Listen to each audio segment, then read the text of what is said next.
तो दिल्ली दंगों के प्रायोजक कॉमरेड और ये दिल्ली पुलिस की बाकायदा पूरक चार्जशीट कह रही है। तो क्या जिसका जिक्र पहले भी लगातार किया गया था, प्रधानमंत्री ने भी इसका जिक्र किया था कि ये एक प्रयोग है, संयोग नहीं। सबसे पहले उसी से शुरुआत करते हैं।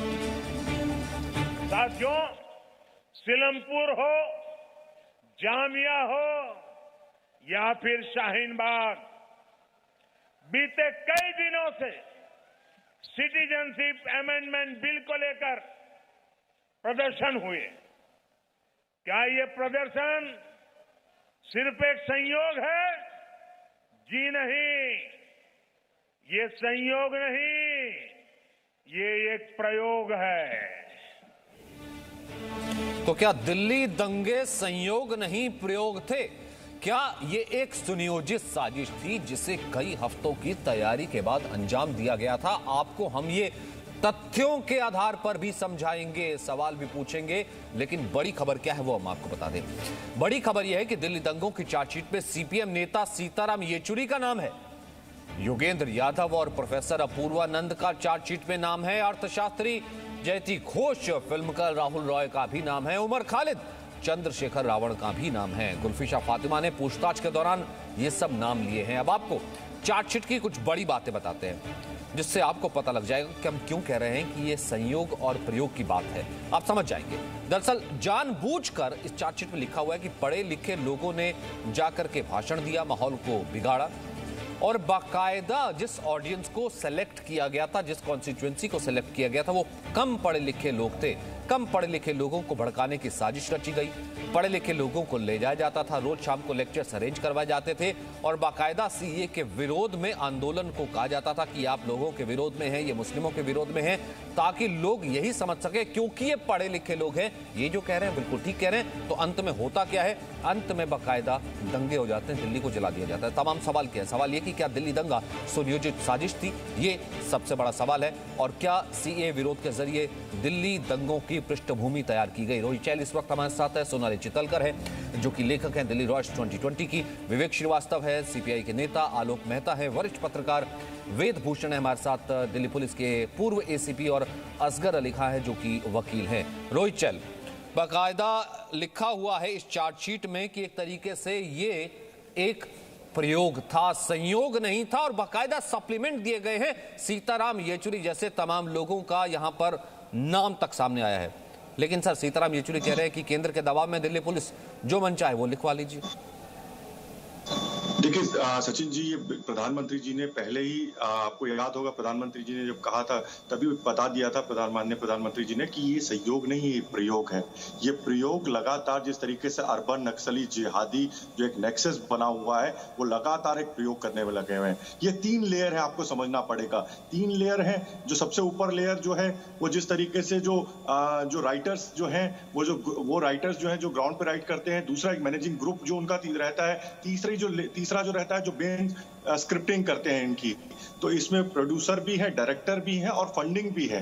तो लगातार ये तीनों का एक लेयर 3 लेयर की है। और इसके पीछे है कौन लोग? इसके पीछे सीताराम येचुरी जी जैसे लोग हैं, इसके योगेंद्र यादव जी जैसे लोग हैं, सोनिया गांधी जी जैसे जो नेता है वो जो कहती है कि बाहर निकलो और प्रियंका गांधी आर पार के लड़ाई लड़नी पड़ेगी। तो ये मात्र सहयोग नहीं था, ये दिल्ली को जलाने का नहीं, पूरे देश में, पूरी दुनिया के अंदर दोबारा कभी दिल्ली ना पहले जीरो टॉलरेंस हो दिल्ली को लेकर के पूरी दुनिया में उस वक्त देखा था जब डोनाल्ड ट्रंप की यात्रा चल रही थी। क्या इतनी हिम्मत रहेगी? ठीक है, पुलिस तो चार्जशीट कर देगी, क्या इतनी पॉलिटिकल विल भी रहेगी कि किस तरीके का कोई प्रेशर ना हो? सीताराम येचुरी हो, अपूर्वानंद हो या फिर कोई बड़ा आदमी हो, अगर उसने दिल्ली जलाने का नाम उसका शामिल है, अगर उसके भड़काने से दिल्ली जली है तो वो जेल के पीछे जाएगा। आप बिल्कुल निश्चिंत रहिए। देखिए, जो भी इसके अंदर दोषी होंगे, जिस तरीके से सामने आपने देखा कि लगातार अरविंद केजरीवाल जी के जो नेता है आम आदमी पार्टी, आज वो कहां पर है? आज वो जेल के अंदर है। किसी को भी बख्शा नहीं जाएगा, चाहे कोई भी हो, क्योंकि कहीं ना कहीं पूरे देश की इमेज खराब करने का, जब डोनाल्ड ट्रंप भारत आए तो पूरे देश की इमेज खराब करने का इनको दिक्कत ये थी। जिस तरीके से सीए तो एक बहाना था, इनका मकसद पूरा देश जलाना था। इनको दिक्कत किस चीज से थी? ये दिल के अंदर जो टीज थी वो 370 हटने की टीज थी। इनको टीज थी ट्रिपल तलाक जैसे कानून को हटाने की। इनको टीज थी कि सीए कैसे हमने लागू कर दिया, कैसे नागरिकता जिस तरीके से जो प्रताड़ित हिंदू सिख बौद्ध थे उनको कैसे हम लोगों ने नागरिकता दे दी। ये एक प्रयोग था और इसके प्रयोग के पीछे कांग्रेस पार्टी हो, चाहे अर्बन नक्सली हो, चाहे माओवादी। और इनका 10 सेकंड और लूंगा। देखिए पहली बार नहीं है, पूरी दुनिया के अंदर, अगर पूरे विश्व के अंदर देखें, 1919 से लेकर 2019 लगभग 55 मिलियन लोगों की हत्या वामपंथियों ने रेड टेरर के द्वारा की गई है पूरी दुनिया के अंदर। मात्र पश्चिम बंगाल से जहां से सीताराम येचुरी जी आते हैं, उसी के अंदर उनके कम्युनिस्टों के रेजिम के अंदर लगभग 55,000 लोगों की हत्या की गई। तो ये एक प्रयोग लगातार ये कर रहे हैं। ये वही लोग हैं, आपको मैं एक बताना चाहूंगा, ये लोग हैं जो कहते हैं कि भैया हमको चाहिए आजादी। ठीक है, एक सेकंड विवेक श्रीवास्तव, मैंने सवाल आपका पूछा नहीं, ना मैंने अभी आपका नाम लिया। मेरे और भी पैनलिस्ट हैं, वक्त कम है, मैं चाहूंगा सबको वक्त दूं, ओवरलैपिंग ना हो। विवेक श्रीवास्तव अब आप बोलिए। भाई दिल्ली को जिसने जलाया पता तो लगना चाहिए ना सर। सीताराम येचुरी से लेकर के अगर कोई भी आदमी हो सर, कोई भी हो, चाहे विवेक श्रीवास्तव हो, चाहे सचिन अरोड़ा हो, पता तो लगना चाहिए ना सर। पूरी दुनिया के सामने नाम तो सामने आना चाहिए। और इतना विश्वास, इतना भरोसा तो हम पुलिस में रखेंगे। विवेक श्रीवास्तव बोलिए। पता लगा? नहीं, मैं बता देता हूं ना क्या पता लगा। पता यह लगा है कि वन पार्टी रूल ले आओ, बीजेपी आरएसएस देश को चलाएगी और एंटायर ऑपोजिशन को उठा करके झूठे चार्जेस में जेल में डालो। येचुरी को रोहित चाल आपकी आवाज मुझे डाउन करनी पड़ेगी। गांधी पे उंगली उठा रहे हो, अरविंद केजरीवाल पे उंगली उठा रहे हो, तो भारतीय जनता पार्टी को छोड़ करके सारा ऑपोजिशन एंटी नेशनल। 2014 में देश को आजादी मिली, इसके पहले इस देश में कुछ हुआ नहीं। ये नैरेटिव बनाने की कोशिश की गई है और यही रोहित चाल कह रहे हैं। इन्होंने सारे नाम लिए, तो बचा कौन? क्या सिर्फ बीजेपी नेशनलिस्ट है? सिर्फ बीजेपी और आरएसएस इस देश को चलाएंगे? अपोजिशन को जेल में डालेंगे आप? इमरजेंसी की सिचुएशन लाने की कोशिश है। किसी पे तो भरोसा रखेंगे ना सर। नहीं, किसी पे तो भरोसा रखेंगे, नहीं किसी पे तो भरोसा रखेंगे। किस पे भरोसा रखेंगे? विवेक श्रीवास्तव, किसी पे तो भरोसा रखेंगे, किसी जांच एजेंसी पे तो भरोसा रखेंगे कि सरकार पे आपको भरोसा नहीं। एक सेकंड के लिए, एक सेकंड सोनाली, एक सेकंड सोनाली, मुझे एक बात बताइए, सरकार पे आपको भरोसा नहीं, आप तो पहले से तय करके बैठे थे कि कल को चार्जशीट भी होती है, दिल्ली दंगों में नाम भी आ जाता है, तब तो बहुत सीधे सिंपल से खारिज कर देंगे। क्यों? क्योंकि केंद्र सरकार की पुलिस है, इसलिए हम तो मानते नहीं। भाई अगर आप वहां जाकर के भड़काऊ भाषण दे रहे हैं, दिल्ली जली, सबने देखा, नाम आया, कुछ तो भरोसा रखेंगे? या फिर आप इतनी भी अभिव्यक्ति के आजादी के नाम पर कुछ भी जलाते रहिए। सोनाली एक सेकंड, क्या किरदार थी? नहीं विवेक एक सेकंड रुक जाइए। सोनाली तो गई है ना, आप कह रहे अच्छा नहीं भरोसा आपको पुलिस पे, है ना? सोनाली बकायदा गई है सर, बकायदा आई विटनेस इकट्ठे किए ना, जिन किताब को रुकवाने के लिए खड़े हो गए थे। सोनाली बोलिए जरा। हाँ सचिन जी, हम लोगों ने जो ग्राउंड पे देखा वो भी यही दर्शाता है कि ये एक बहुत सुनियोजित साजिश थी और बहुत ज्यादा असर हुआ। देखिए बहुत वल्नरेबल पॉपुलेशन थी, एक पॉपुलेशन जिसको कि आप भड़का रहे हैं रिपीटेडली। दिसंबर 2019 से आप उनको भड़का रहे हैं over an issue. By that time जब तक कि दंगे हुए, ये पॉपुलेशन इतनी भड़की हुई थी और इतना सिचुएशन खराब था। और ग्राउंड पे साफ दिखता है कि जो स्लोगन्स थे, जो पोस्टर्स थे, जो मीडिया था, दैट वाज नॉट इंडिजिनियस। वो ग्राउंड से निकलने वाले स्लोगन्स नहीं थे, वो ग्राउंड से निकलने वाले पोस्टर्स नहीं थे, उनको इम्पोज किया गया था।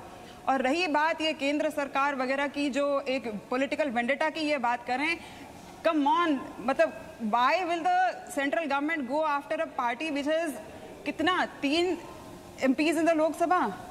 Come on, I mean, it doesn't make any sense. Talk logic. Doesn't make any sense to say this. Normal procedure of law है, normal procedure of law किसी भी इंडियन सिटीजन पे एप्लीकेबल है and it should be respected. उसको आप ये नहीं कह सकते, पॉलिटिकल वेंडेटा का नाम नहीं दे सकते। नहीं, यही तो अभिव्यक्ति की आजादी है ना आलोक जी। हम जिस वक्त में जीते हैं, यही अभिव्यक्ति की आजादी ना सर। अभिव्यक्ति की आजादी के नाम पर भारत तेरे टुकड़े होंगे, इंशाल्लाह चिल्ला लीजिए। अभिव्यक्ति की आजादी के नाम पर कह लीजिए कि CAA जब आ जाएगा, जिसका भारतीय मुसलमानों से कोई लेना देना नहीं, तो यहाँ के सारे मुसलमान जो है वहां बाहर निकाल दिए जाएंगे। अभिव्यक्ति की आजादी के नाम पर आप भड़का लीजिए, पूरी दिल्ली में आग लगा लीजिए, फिर जब केस हो तब कह दीजिए कि देखिए अभिव्यक्ति की आजादी नहीं है, केस दर्ज कर रहे हैं। सचिन जी, पहली बात तो ये क्लियर कर देना चाहिए कि आपने भी ये नहीं कहा है कि चार्जशीट उनको किया गया है। चार्जशीट में जिन लोगों ने पूरा अपने बयान दिए हैं, जिनके ऊपर एक्यूज जिसको कह सकते हैं, या जिनसे बात की गई, उन्होंने कहा कि इन लोगों के आने से ही असर हुआ। तो आपका या जी न्यूज़ का या आपका हमारा इरादा ये नहीं है। लेकिन इसके बाद आगे जब अदालत में सारे तथ्य और जाएं, और मैं इसलिए एक आधा मिनट लूँगा आपका। क्या होता है, जैसे अभी रिया वाला मामले में आप लोग काम करते रहे, तो कितने हम ही लोग कई बार कहते ज़्यादा दिखा रहे। असली लक्ष्य क्या है? जो मादक जहर, दवाई के नाम पर जो जहर दे, भाषण के नाम पे जो जहर दे, जो लिख कर के जहर दे, स्लो पॉइजनिंग है।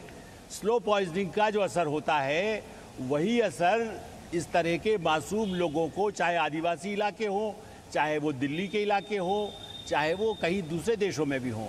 इसलिए मेरा ये कहना है कि आप न्याय पर भरोसा करिए। सरकार, पुलिस गलत हो सकती है। और इसी जी न्यूज़ ने एक समय में जब खबर चलाई थी, मैं नहीं कहूँगा अभी अदालत में 15 साल बाद फैसला आया और बाकायदा माना गया कि हाँ, चाहे वो वैसे ही स्टिंग ऑपरेशन था, लेकिन कहा गया कि नहीं, गड़बड़ है। और एक बड़ी जिनको नेत्री कहा जाता है, उनके नाम पर भी अदालत ने एक बार तो सजा घोषित कर दिया, अब दूसरी अदालत में काम होगा। तो ये होता है, पता, हम नहीं कह रहे येचुरी जी हुए, लेकिन सवाल ये है कि येचुरी, योगेंद्र यादव, हो सकता किसके उस पर काम कर रहे हों, कहां से उनको सहायता मिल रही हो। असली तो उसके जड़ पे जाना पड़ेगा। Exactly. बाहर की ताकतें, भारत में रामस्वरूप स्कैंडल हुआ था, 3 मंत्रियों के, राजीव गांधी के 3 मंत्रियों के इस्तीफे हुए थे। उनको कोई सीआईए एजेंट नहीं कहा गया, लेकिन इस्तीफा देना पड़ा, चूंकि नाम आ गया था कि उन्होंने सीआईए एजेंट से फायदे उठाए, वो बाहर विदेश गए।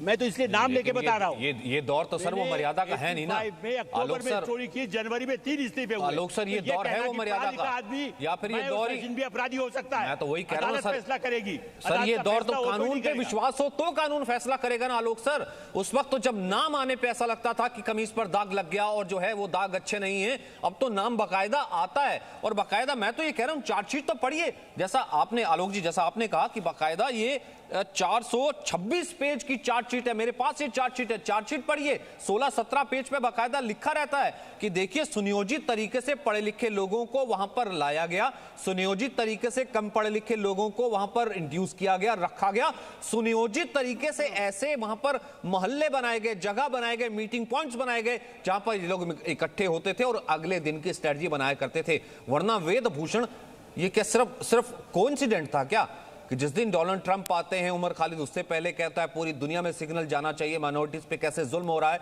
और कैसे वहां पर चिन्हित करके दुकानों को आग लगाई जाती है, और पेट्रोल बम से लेकर गुलेल बम तक, वो तो हमने सब देखा ही था, हम सब गए थे।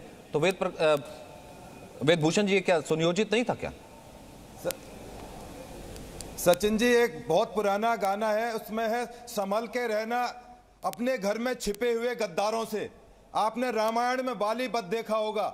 ये पर्दे के पीछे के वो खलनायक हैं कि जिन्होंने ये दंगे ऑर्गेनाइज ही नहीं किए, इनको वो फ्यूलिंग की, वो फंडिंग की, इतने सबूत इस मामले में आ चुके हैं। और अब सचिन जी दोबारा बता रहा हूं, अभी इन्वेस्टिगेशन क्लोज नहीं हुई है, सप्लीमेंट्री चार्जशीट अभी इसमें और आनी है। 753 एफआईआर इसके अंदर दर्ज हुई है, इन्वेस्टिगेशन अभी जारी है। और सबसे महत्वपूर्ण बात, इनको पुलिस की फेयरनेस देखिए, कॉलम नंबर 11 और 12 जिसमें एक्यूज और सस्पेक्ट के नाम होते हैं, उनका नाम ना सीताराम येचुरी का, योगेंद्र यादव का, किसी का नाम नहीं रखा गया है, क्योंकि पिंजड़ा तोड़ ग्रुप के मेंबर, इन्हीं की साथियों ने इनका नाम लिया था डिस्क्लोजर स्टेटमेंट के अंदर। उसके आधार पर चार्जशीट में डिस्क्रिप्शन में इनका नाम है, एज एन एक्यूज नहीं किया गया है। यदि पुलिस चाहती तो एज एक कॉन्स्पिरेसी के अंदर इनका नाम रख सकती थी। पुलिस के ऊपर उंगली उठाना बहुत आसान है, इन्वेस्टिगेशन करना बहुत मुश्किल काम है, क्योंकि हमारी जिम्मेदारी कोर्ट के प्रति होती है। कोर्ट में हमें साबित करना पड़ता है कि ये लोग इन्वॉल्व थे, परंतु इस बात से इनकार भी नहीं किया जा सकता। योगेंद्र यादव, आपको याद होगा जब जेएनयू में दंगे हुए थे, केवल 1 मिनट के अंदर मौके पर आ गए थे। ऐसी क्या उनके पास में जानकारी थी कि 1 मिनट में जेएनयू में पहुंच गए थे? यह बहुत बड़ा सवाल मैं आपके चैनल के माध्यम से खड़ा कर रहा हूं। तो जो जिन लोगों के नाम आए हैं वो पुलिस अपनी तरफ से लेकर नहीं आई है। मैं थोड़ा ना ले रहा हूं, या फिर वो वेदभूषण नाम नहीं ले रहे, ना आलोक जी ले रहे, वो नाम तो बाकायदा चार्जशीट में, और वो बाकायदा चार्जशीट में कैसे हैं, वो जामिया की वो स्टूडेंट जिनका वो नाम आया, बाकायदा वो छात्राएं, नहीं विवेक श्रीवास्तव सुन तो लीजिए, बाकायदा गुलफिश फातिमा कौन है? गुलफिश फातिमा से बाकायदा पूछताछ होती है, पूछताछ के दौरान उन्होंने नाम लिया। ये नामजद नहीं है जिनको आप कह रहे हैं कि भैया इनके ऊपर इन्होंने दंगे करवाए, इन्होंने इन्फ्लुएंस किया, और गुलफिश फातिमा दंगे के आरोपी 3 छात्राएं ये खुद कह रही हैं। विवेक श्रीवास्तव, भैया कपिल मिश्रा के खिलाफ चार्जशीट लाइए, आप नहीं लाए। अनुराग ठाकुर के खिलाफ लाइए, वहां प्रज्ञा ठाकुर बैठ के अपना वोट से प्रेम दिखाती हैं, उनके खिलाफ लाइए। इनको कौन फंड कर रहा है? ये देश के दुश्मन नहीं है, ये गांधी के दुश्मन नहीं है, ये देश नहीं तोड़ रहे, ये एंटी नेशनल नहीं है। परिभाषा क्या एंटी नेशनल की? जो बीजेपी के खिलाफ है वो एंटी नेशनल, ये परिभाषा है आपकी। जो देश के खिलाफ है वो एंटी नेशनल, जो देश के खिलाफ है वो एंटी नेशनल। खड़े होकर के कहते हैं कि हम ये गर्दन, हमने जो है चिकन नेक को यहाँ पर तोड़ देंगे, हम भारत के इतने टुकड़े कर देंगे, बस्तर को आजाद करवा देंगे, ऊपर से कश्मीर को उठा लेते हैं, फिर आप कहते हैं कि एंटी नेशनल। और क्या परिभाषा होती है एंटी नेशनल की? ठीक है रोहित चल 30 सेकंड, उसके बाद सोनाली 30 सेकंड। हाईकोर्ट जजमेंट दे चुकी है। देखिए सचिन जी, इन्होंने जो ये तब से स्क्रिप्ट जब लिखी गई थी, जब जेएनयू के अंदर नारे लगे थे भारत तेरे टुकड़े होंगे इंशाअल्लाह इंशाअल्लाह, भारत की बर्बादी तक जंग रहेगी। और उनके साथ जाके कौन खड़ा हुआ था? राहुल गांधी जाके खड़े हुए थे। वो स्क्रिप्ट वहां से लिखी गई थी और ये सीताराम येचुरी वहीं पे बैठे हुए थे। किस तरीके से हमने देखा, योगेंद्र यादव जी भी वहीं पे थे। तो लगातार ये वही लोग हैं जो जिस तरीके से भारत का अंतर्राष्ट्रीय मंच पे नाम खराब हो, इनको मोदी जी से दिक्कत तो है ही है, लेकिन अमन शांति कैसे भारत के अंदर है? एक और बात ये है, ये अभिव्यक्ति की आजादी की नारी बात करते हैं। ये कभी कहते हैं कि जी न्यूज पे बैन लगा दी, जब जी न्यूज इनका उजागर करता है, इनको एक्सपोज करता है। कभी ये कहते हैं इस किताब पे बैन लगा दी। सोनाली 30 सेकंड, फिर उसके बाद लास्ट कमेंट आलोक मेहता जी।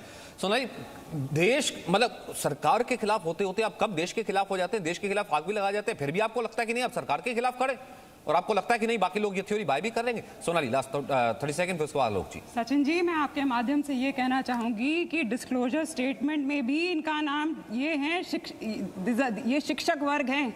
ये बहुत बड़ी बात है कि डिस्क्लोजर स्टेटमेंट के थ्रू भी इनका नाम आया है।